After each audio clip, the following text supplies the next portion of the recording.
Theorem मागच्या तासाला आपण कॉन्ग्रन्स ऑफ द आर्क त्याच्याबरोबरच या ठिकाणी आर्क ऑफ द सर्कल या संबंधीची माहिती घेतली होती.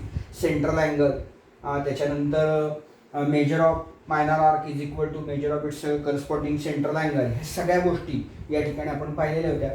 2 थेरम महत्त्वाचे ते थेरम आपण या ठिकाणी पाहणार आहोत. पहिला थेरम आहे the chord corresponding to the congruent arc of a circle or congruent circle. 2 वेगवेगळे आहेत. आपण एकाच वर्तुळामध्ये 2 कॉर्ड घेतलेले आहेत. आपण असंही करू शकतो की 2 कॉन्ग्रंट सर्कल घेऊन त्यात आर्क दाखवू शकतो, पण इथं आपण एकच सर्कल घेतलेले आहे आणि त्याच्यामध्ये AC आणि BD हे 2 आर्क या ठिकाणी एकरूप दाखवणार आहोत. आर्क कॉन्ग्रंट काय सांगता येते गिवन मध्ये, in a circle with centre B नावाचं केंद्र आहे. आर्क APC मुद्दा मी या ठिकाणी वेगळ्या खडूनी याची मांडणी केलेली आहे पी ची, कारण ते सगळं सारखं दिसायला नको म्हणून या ठिकाणी मांडणी केलेली आहे. APC arc APC is congruent with arc DQE. हे दोन्ही आर्क एकरूप या ठिकाणी दिलेले आहेत. We have to prove that chord AC and chord DE, chord AC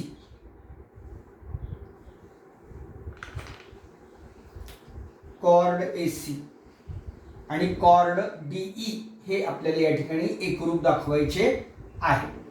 आता इथे काय सांगता येते आपल्याला, fill in the blanks and complete the proof. Fill in the blanks and complete एक प्रकारचं सिद्धता वेगळ्या प्रकारे या पद्धतीने दिली आहे. आपण या ठिकाणी ब्लँक्स भरत जाऊ.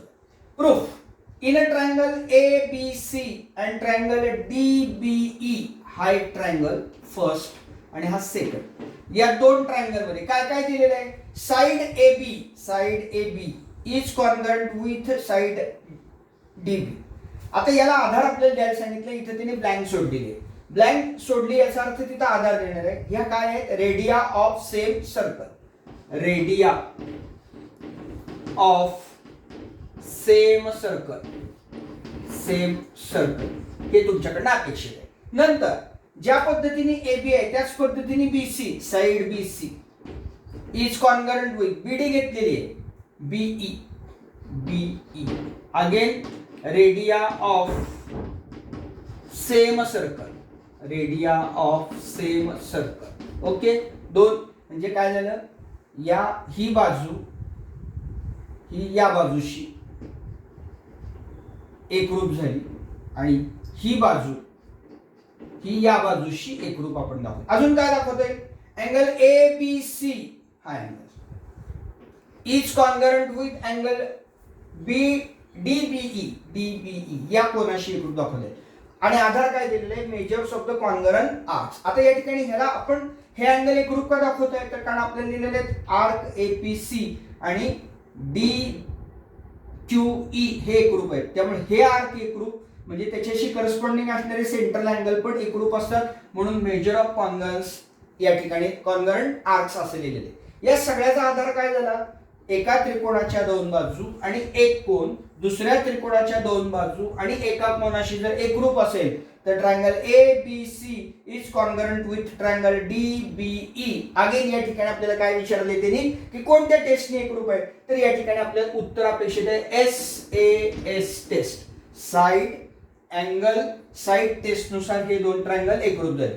आता आपल्याला माहिती आहे की एकदा का ट्रायंगल एकरूप झाले की त्याच्याशी संबंधित असणाऱ्या सर्व कोन आणि सर्व बाजू एकरूप होतात. त्यामुळे या ठिकाणी राहिलेली आपल्याला आवश्यक, राहिलेली म्हणण्यापेक्षा आपल्याला आवश्यक काय आहे, AC या त्रिकोणातली AC बाजू आणि या त्रिकोणातली DE बाजू. आता ऍक्च्युअली इथं या पद्धतीने येणं आवश्यक होतं, segment AC is congruent with segment DE आणि याला आपण congruent side of congruent triangle असे या ठिकाणी म्हणणार आहोत. पण त्यांनी डायरेक्ट काय केलेले, सेगमेंट न म्हणताच chord AC is congruent with chord DE आणि म्हणून या ठिकाणी CSCT congruent side of congruent triangle असं म्हणणार आहोत. आणि ह्या सगळ्या फिल इन द ब्लँक्स या ठिकाणी आपल्याला महत्त्वाच्या वाटतात. ही स्टेप लिहिलेली नाही आहे आणि म्हणून या ठिकाणी आपल्याला थोडंसं कन्फ्युजन होण्याची शक्यता आहे, परंतु तुम्ही पेन्सिलने पुस्तकातच ही स्टेप जर लिहून ठेवली तर कोणताही आणि कसलाही प्रॉब्लेम येणार नाही. म्हणजे सेगमेंटचा कॉर्ड या ठिकाणी झालेला आहे हे आपल्या लक्षात येईल. तर अशा पद्धतीचं हे एक थेरम या ठिकाणी आपण पूर्ण केलं. मगाच्या थेरम मध्ये गिवन मध्ये आपल्याला आर्क एकरूप दिले होते, आपण कॉर्ड एकरूप दाखवले होते. आता आपल्याला कॉर्ड एकरूप दिलेले आहेत आणि आर्क दाखवायचे. बघ, the corresponding arc of a corresponding arcs of a congruent chords of a circle or congruent circle are congruent. Given O is the center of the circle with chord PQ and chord RS are congruent. To prove arc PMQ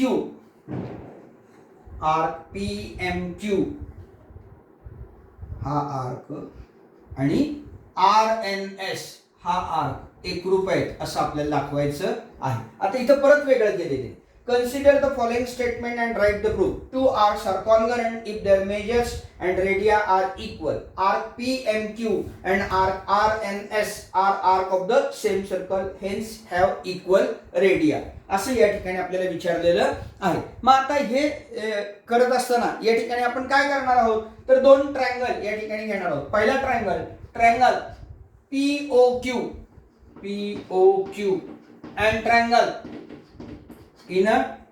POQ and triangle ROS या दोन triangle मध्ये या ठिकाणी segment OP is congruent with segment ही बाजू या बाजूशी OR radii of same circle. Also segment OQ ही बाजू या बाजूशी is congruent with segment OS, again radii of same circle. आता बघा, ही बाजू या बाजूशी, ही बाजू या बाजूशी आणि ही तर ऑलरेडी आपल्याला दिलेली आहे. अगेन या ठिकाणी सेगमेंट, आता मी सेगमेंट लिहितोय, कॉर्ड लिहित नाही. PQ is congruent with segment RS. It is given. आणि या सगळ्याचा अर्थच काय झाला या ठिकाणी. Therefore triangle POQ is congruent with triangle ROS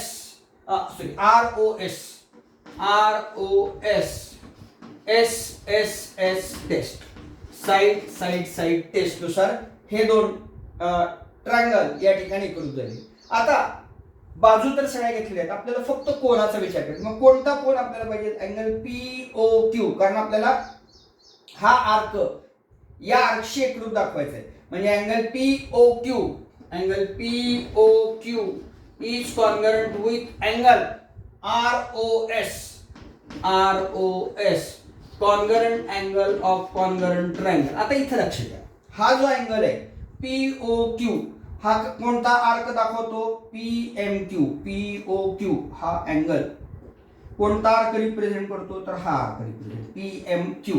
आणि ROS हा अँगल हा आर्क RNS. बिकॉज थेरम काय सांगतो आपल्याला या ठिकाणी, थेरम आपल्याला असं सांगतो की मेजर्स ऑफ मायनर आर्क और measure of arc is equal to measure of its corresponding central angle. आणि त्यामुळे या ठिकाणी आपल्याला हे असणारे आर्क एकरूप मिळतात, तेच या ठिकाणी लिहायचं आहे. So POQ is congruent with angle POQ is congruent with angle ROS. आणि म्हणून या ठिकाणी आर्क POQ चा आर्क कोणता झाला, PMQ is congruent with arc RNS. Because याला कारण द्या या ठिकाणी measure of arc is equal to measure of its corresponding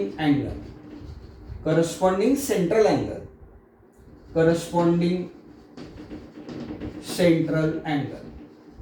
आणि या पद्धतीने या ठिकाणी आपलं हे पण प्रूफ पूर्ण झालेलं आहे की जिथं आपण PMQ आणि RNS हे दोन आर्क या ठिकाणी एकरूप दाखवलेत. कारण हे कोन ऍक्च्युली हे कोन म्हणजे काय सेंट्रल अँगल आहे आणि हे सेंट्रल अँगल एकरूप असल्यामुळे त्यांच्याशी संबंधित असणारे आर्क हे या ठिकाणी आपण एकरूप दाखवू शकतो. अशा पद्धतीने ही दोन्ही थेरम्स या ठिकाणी परीक्षेच्या दृष्टीने महत्त्वाची वाटतात. दोन्ही थेरम देण्याच्या पद्धती वेगवेगळ्या आहेत, त्यामुळे त्याचा विचार करा आणि त्या पद्धतीने परीक्षेमध्ये थेरम आणि प्रूफ लिहिण्याचा प्रयत्न करा. प्रॅक्टिस सेट 3.3 कडे जाण्यापूर्वी तुम्हाला याच्यामधलं सॉलिड एक्झाम्पल मधलं एक्झाम्पल नंबर 2 हे एक महत्त्वाचं आहे, ते पण जरा व्यवस्थित बघून ठेवा कारण ते सोडवून दिलेलं आहे. त्यामुळे मी ते घेण्याच्या दृष्टीने विचार करत नाही कारण ते पुस्तकात ऑलरेडी सॉल्व्ह करून दिलेलं आहे. Remember this, an angle whose vertex is a centre of circle is called as a centre angle. हे मुद्दाम मी सांगतो कारण MCQ साठी हे सगळं महत्त्वाचं आहे. Definition of measure of an arc, the measure of minor arc is the measure of its central angle. Measure of major arc is equal to 360 minus measure of its corresponding minor arc, and measure of semicircle is 180 degree.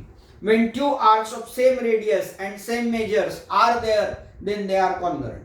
When only one point, that is C, is common to the arc ABC, एक particular सांगितलेलं आहे इथं, and CDE of same circle, then measure of arc ABC plus measure of arc CDE is equal to measure of arc ACE. That is the addition of two arcs theorem असं किंवा property असं म्हटलं जातं.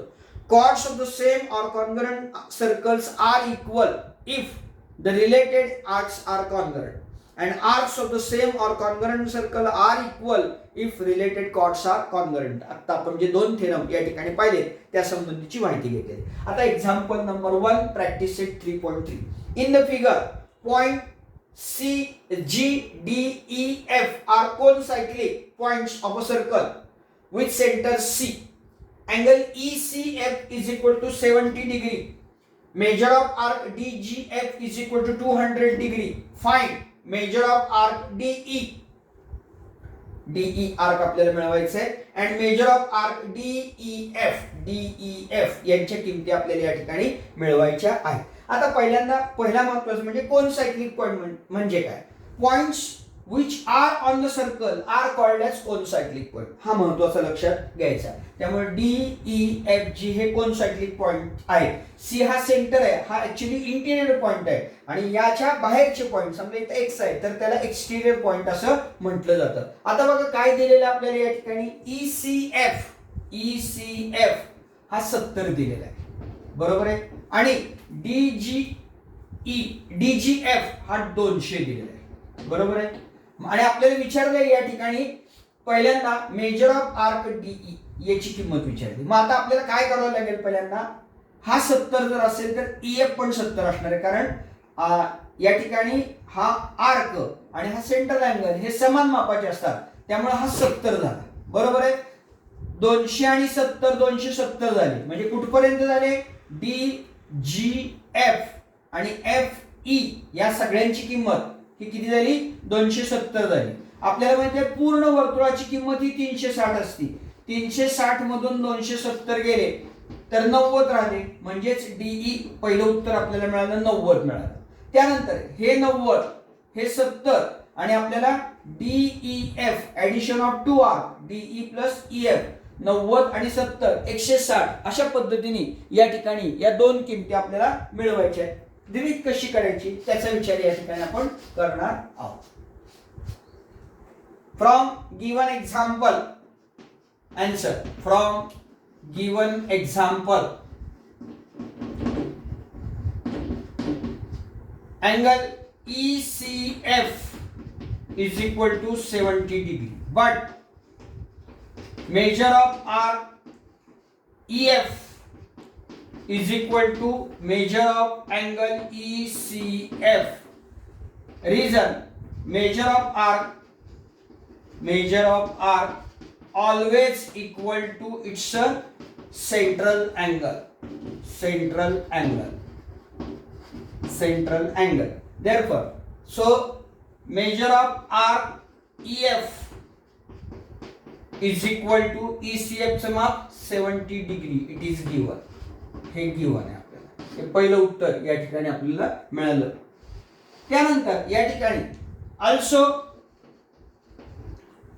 DEF major of arc DGF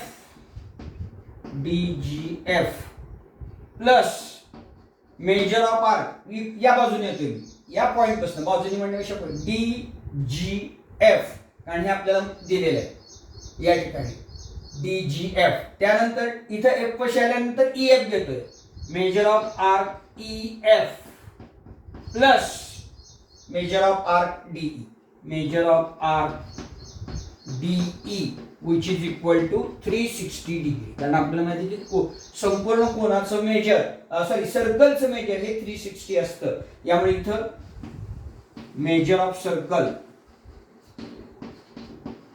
is equal to 360 degree. 360 degree किमती मांडूया या ठिकाणी. DGF 200 degree plus EF आत्ताच वर काढलेले आपण 70 प्लस DE मिळवायचे, measure of arc DE is equal to 360 degree. 360 degree 270 200 आणि 70 270 plus measure of arc DE is equal to 360 degree. So measure of arc DE is equal to 360 degree minus 270 degree. So measure of arc DE is equal to 90 degree. 90 degree. 9 आणि 7 16.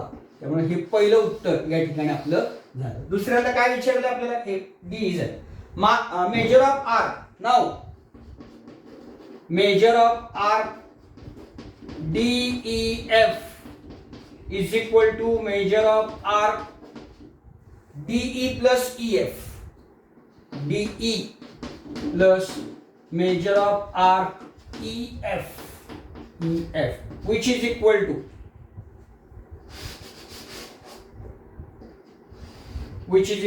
DE आता आपण मिळवलेलं आहे. किती झालं? 90 degree. 90 plus EF 70 degree. So measure of arc DEF is equal to 160 degree. इथं या ठिकाणी आपल्याला लिहिता येईल की सम ऑफ आर्क्स याला या ठिकाणी लिहिता येईल. हे दुसरं उत्तर की जे आपल्याला विचारलेलं आहे हे आपल्याला पूर्ण या ठिकाणी करता येईल. बघा, major of arc DE 90 degree झालं आणि मेजर ऑफ आर्क DEF हे 160 या ठिकाणी मिळालेले आहे. इथं सम ऑफ आर्क्स आपण केलेले आहे किंवा थेरम ऑफ सम ऑफ किंवा property of sum of arcs असं लिहिलं तरी तुम्ही चालू शकेल. तर ह्या पद्धतीने हे पहिलं एक्झाम्पल आपण पूर्ण केलेलं आहे.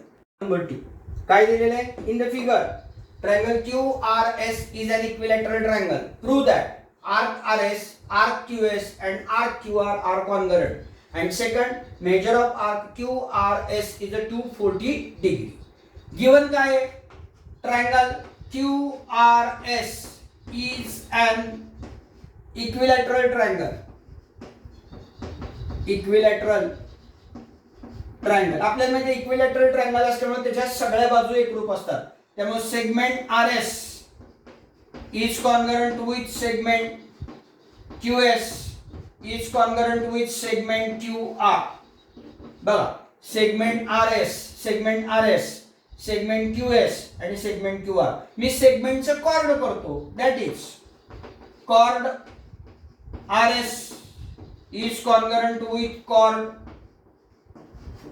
QS is congruent with chord QR. काही केलेलं नाहीये. बघा, पहिल्यांदा इक्विलॅटरल ट्रायंगल आहे, सगळ्या बाजू समान मापाचे आहेत. सेगमेंटचं कॉर्ड केलं, सेगमेंटचं कॉर्ड केलं. आता बघा, कॉर्ड RS एकरूप जर एक असेल आणि ही जर QS ची एकरूप असेल तर आता कॉर्ड RS च्या संदर्भात असणारा कोण कोणता झाला? अँगल RQS आणि आर्क कोणता झाला? RS झाला. एक स्टेप तुम्ही या पद्धतीने करून घेऊ शकता. अँगल ही केली तरी चालेल, नाही केली तरी काही फरक पडत नाही. RQS is congruent with QS. QRS is congruent with QR QSR QSR. काय झालं या ठिकाणी कॉर्ड सगळे एकरूप आहेत त्यामुळे त्यांचे अँगल एकरूप आहेत. ही लिहिली तरी चालेल नाही लिहिली तरी चालेल फक्त तुमच्या माहितीसाठी मी सांगतोय. आणि याचे कॉर्ड RS कॉर्ड QS आणि कॉर्ड QR एकरूप असल्यामुळे याच्याशी संबंधित असणारे आर्क सुद्धा या ठिकाणी आपल्याला एकरूप येतात आणि आपल्याला लिहिता येतं या ठिकाणी corresponding arcs of the congruent chord. आणि त्यामुळे या ठिकाणी chord RS arc RS is congruent with QS arc QS congruent with arc QR QR corresponding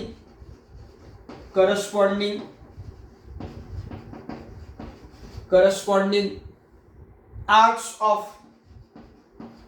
congruent arc.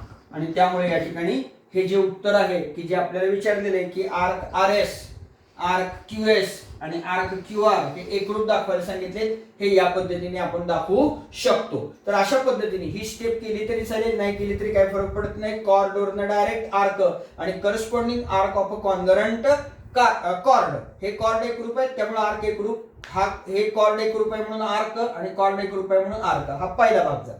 Second, आता या ठिकाणी आपल्याला दुसऱ्या भागामध्ये measure of arc QRS measure of arc QRS is equal to 240 या ठिकाणी दाखवायचं आहे. आता हे कसं दाखवू शकतो आपण किंवा कशा पद्धतीने आपल्याला हे दाखवता येईल याचा थोडासा विचार करूया आणि नंतर मग पुढच्या भागाकडे या ठिकाणी आपण जाऊया. आता बघा या ठिकाणी हे 3 आर्क आपण घेतलेले आहेत. आपल्याला माहित आहे की हे पुस्तक या ठिकाणचं काही गरज नाही आहे. हे 3 आर्क घेतलेले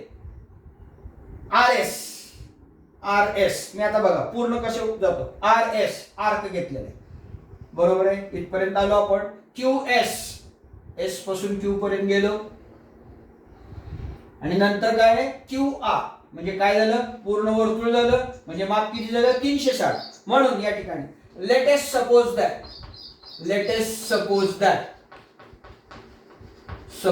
that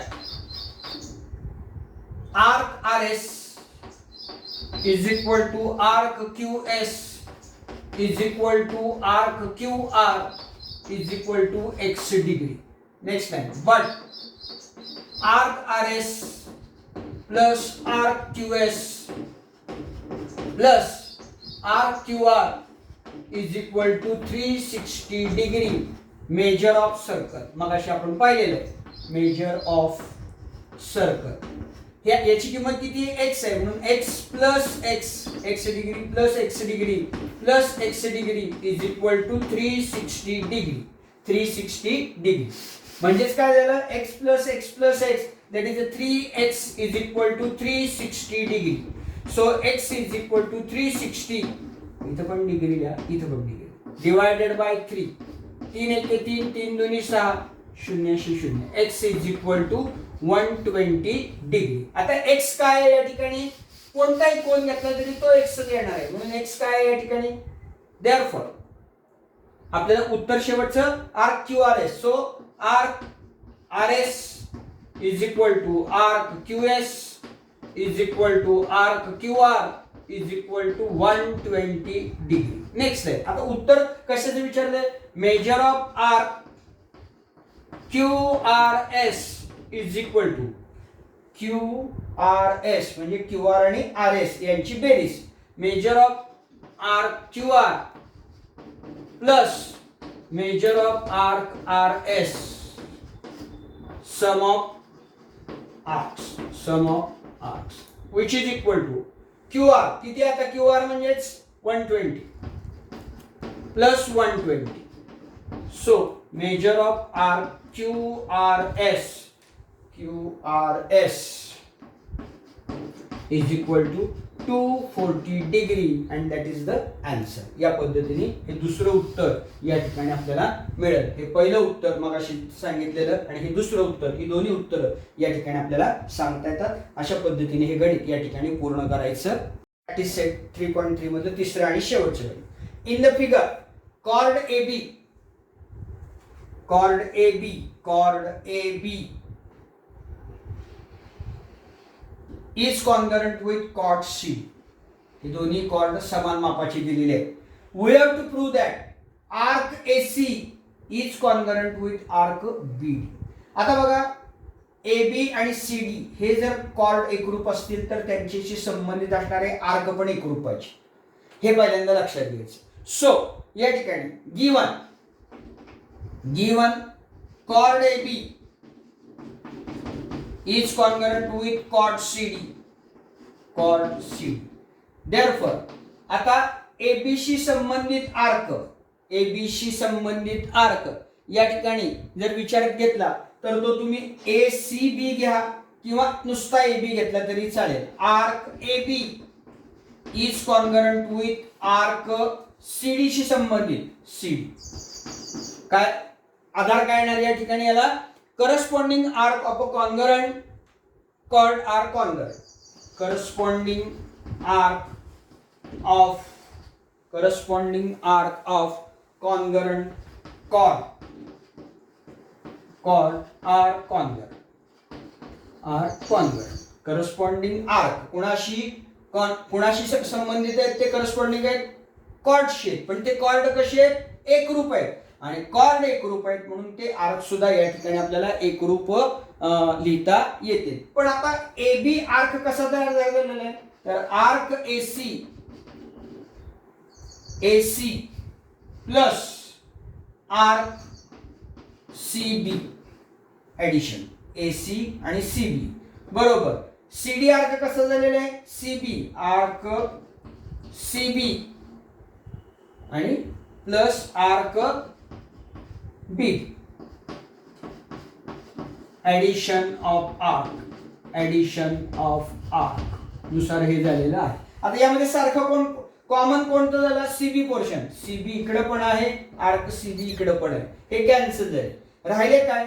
arc AC is equal to arc BD and that is arc AC is congruent with arc BD and that is we have to prove here. हेच या ठिकाणी आपल्याला प्रूव्ह करायला सांगितलेलं आहे. तर अशा पद्धतीने या ठिकाणी हे तिसरं गणित संपलंय. पुढच्या तासाला आपण इन्स्क्राइब्ड अँगल आणि इंटरसेप्टेड आर्क आणि ऍक्टिव्हिटीच्या माहिती घेऊन पुढचा भाग पूर्ण करणार